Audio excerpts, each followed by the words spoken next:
सखी बावे बड़ी मोटा, बोली कुछ कही तो धरे लागे टोटा।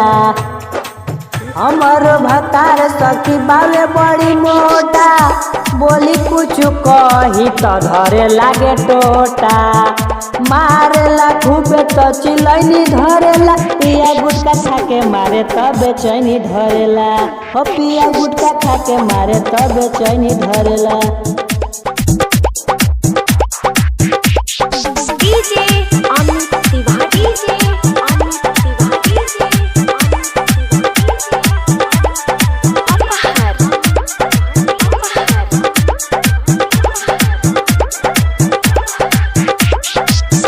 मारी हमके बना देले पातर, बना देले पातर, बना देले पातर। एको बेरी दर्द बुझे न हमर, बुझे न हमर, बुझे न हमर।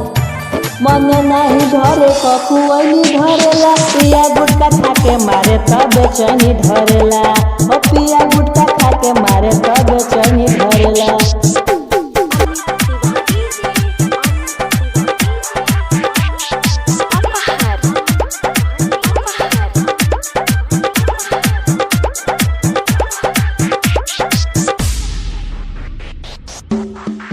ऐसन कर तारे पंकज पिया जोश में, पंकज पिया जोश में, हो पंकज पिया जोश में। महेंद्र तो फिर उपेंद्र के संग में, उपेंद्र के संग में, उपेंद्र के संग में।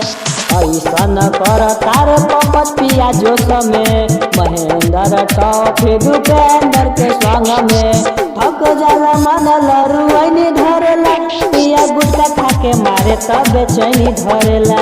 ओ पिया गुटका खाके मारे तब बेचैनी धरेला।